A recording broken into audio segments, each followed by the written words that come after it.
Hello friends, this is Lindsay Law with Youth Rising, a gathering place for families to talk about mental health. Today we're going to talk about kids' books, whether they're picture books or novels, that help teach some of these concepts that I'm sharing. There's a few I'm going to share that I'm going to tell you about why I like them and why I don't like them, and how they share the concepts to help kids understand that all their emotions are okay, that their thoughts create their emotions, and how having positive thoughts can help them create positive outcomes in their life. What do you want to look for in a book that is going to really reinforce these concepts about their thoughts and emotions that create better mental health? It doesn't have to be a book that's about mental health, and it could be any book, really. So when you're reading a book, things to notice and look out for. Is there a character in the book that is demonstrating allowing and welcoming an emotion instead of reacting and resisting that emotion? Now, this is something you can bring up with your child and you can notice it with them, and that may help bring home that learning for them. Because when we're reading a book, we really connect with these characters, and that can help be another example of how to process an emotion. And if you want more information about processing emotions, go check out some of my videos. And then also this idea that our thoughts create our emotions. If a character is really saying that, oh, the reason I'm feeling this is because of this thing that's happening in my life, you can help teach your child that it's not actually the circumstance of the character's life, it's the thing that they're thinking about it that's creating that emotion and that result for them. And then the other thing to really bring home to our kids is that they don't have to believe every thought that they think. So you may notice a character in a book that is believing thoughts that are not helpful, and you can just bring that up and say, hey, notice how this character is really believing this idea. Do you think that's really true? And do you think this character has to believe that? And just have that conversation. Books are such a great way to bring these concepts to a real personal level to your kids, because they connect with these characters and these stories, right? So when they can see something in another story, they can relate that to their own story of their own life. Now, this book is by Louise Hay, I Think I Am. And the great thing about this book is it teaches the kids that a negative thought changed to a positive thought can create a positive outcome in their life. Now, of course, life's not that simple, but this concept is really important for kids to understand. And it gives really great examples that are specific to kids. So here's an example of one of the pages that helps the kids see how changing their thought can help create good things for them. So it says, have you ever done something you wish you hadn't? You might get mad at yourself and think, I can't believe I forgot my sweater. I always forget things. And then on the next page, it says, keep positive and say to yourself, I learn from my mistakes and move on. And this book is full of examples showing how changing your thoughts can create more positive results in your life. I do have another video that I use this book in teaching positive affirmations and then also teaching ladder thoughts, because sometimes we're not always ready to believe these affirmations that we want to believe, but there's a way to help us get there. And so I'll put the link to that up in the corner. Okay, another great book, Red by Michael Hall, A Crayon's Story. Now, the fun thing about this book is it's talking about a crayon. Now, the crayon has a red wrapper around it, but it's blue inside. And through the story, everyone is trying to figure out why this red crayon cannot draw red strawberries or other things that are supposed to be red. And they do all these things to try and fix this red crayon. And then by the end, they discover that there's nothing wrong with this red crayon. It's just that it's actually a blue crayon, and they've all labeled it in an inappropriate way. And so I love what this teaches. And it teaches, to me, I think we can probably gather a few teachings from it.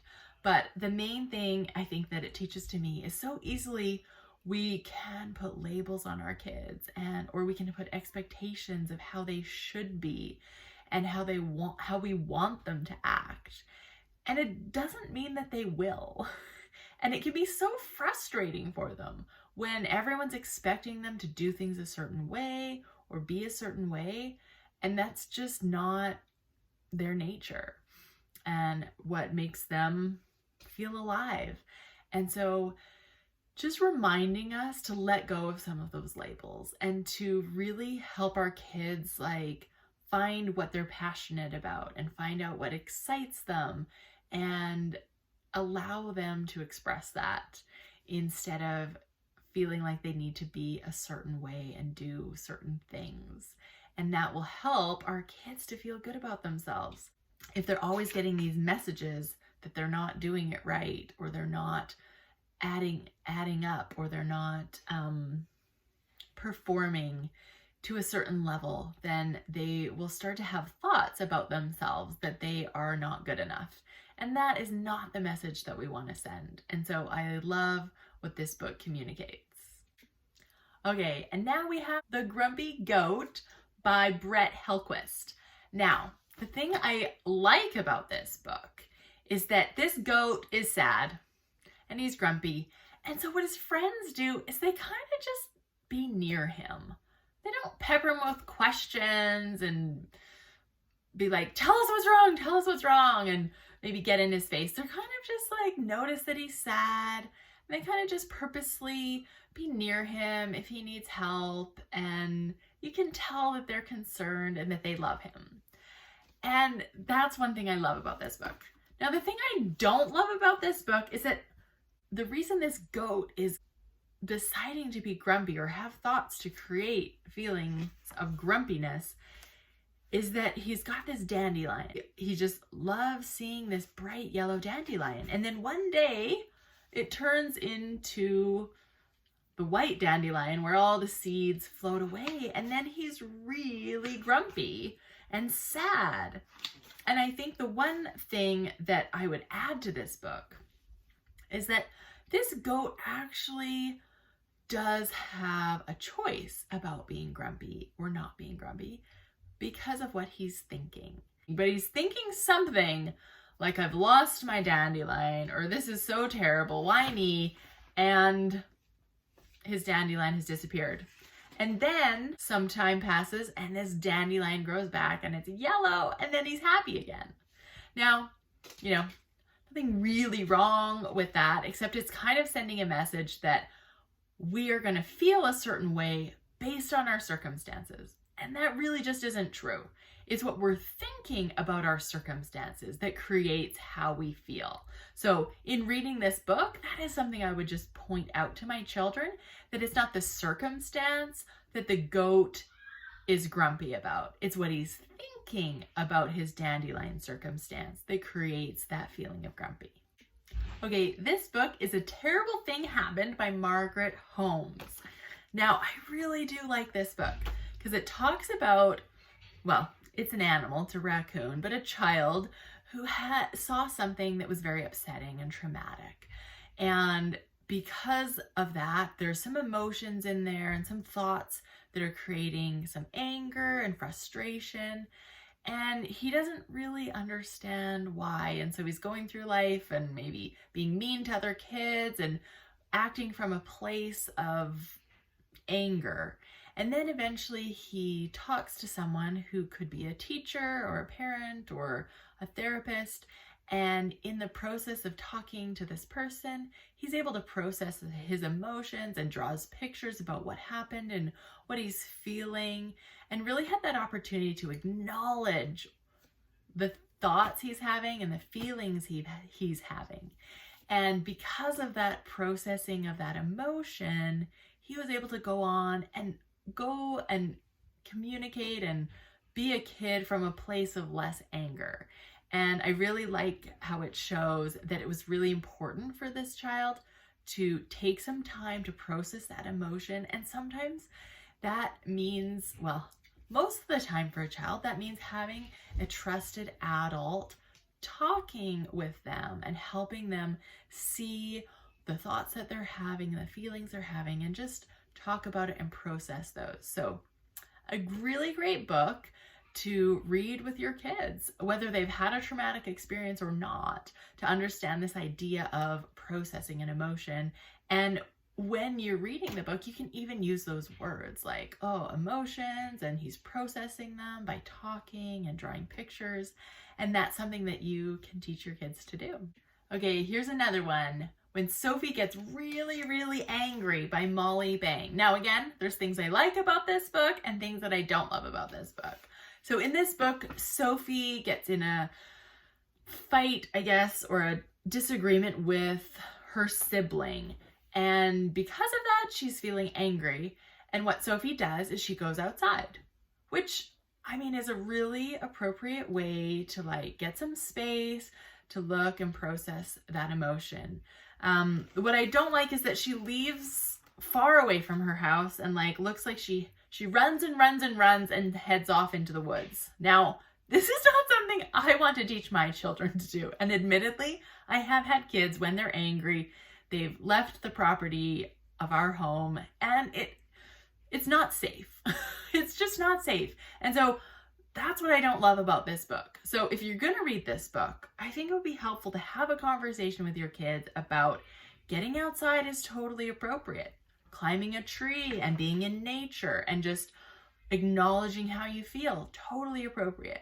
But maybe mentioning leaving the property and running far away is not a safe way to deal with processing your emotion.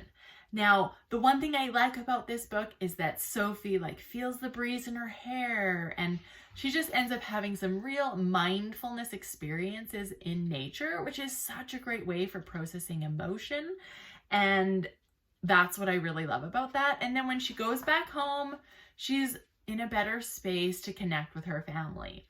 You can read it and just make sure you have a conversation about appropriate responses to anger and which ones your family feels comfortable with. And maybe you live on a ton of land and it's okay for the kid to run far away in that land or head off to the barn if you live out in the country. But just, having a conversation about what is appropriate. Okay, Wonder by R.J. Palacio, one of my favorite books. Now, this is obviously a long read. I can't really go into all the details about it. But one of the great things about this book is it's about a boy who has some facial deformities and has struggled with his health and has been homeschooled for a while and then heads into the public education system. And it's about his journey of making friends and being accepted and other kids' responses to him and his response to himself. And just a really great teaching book for accepting yourself for who you are and being different, and also helping kids accept others out in the world that are different from them, and realizing that we don't really know everyone's story and that we can love people that are different from us. And that is like the great take-home message, is loving yourself for being different and loving others for being different. Loving yourself is where we start, and then we can reach out and love others from a better place. Hopefully my review of some of these books was helpful for you. Some of them you may want to get, some of them maybe not. And also relating these ideas to other books you've read with your kids, or looking for these concepts in any book that you read to really teach and bring home these ideas to your kids, so that as they go forward, they understand that they don't have to believe everything they think, that their thoughts really do create their emotions, not their circumstances, and that all the emotions they're going to feel in their life are okay. And it's okay to welcome them and allow them into their life. And there are so many great writers out there teaching these concepts without even really probably knowing it, just a knowing within them that these are really important ideas to share, especially with our youth. So get out there, read some books, Teach these concepts to your kids and have fun connecting with your kids through books. And if these ideas about thoughts and emotions are kind of ringing true to you, this is what I teach my teens and tweens in my one-on-one coaching program.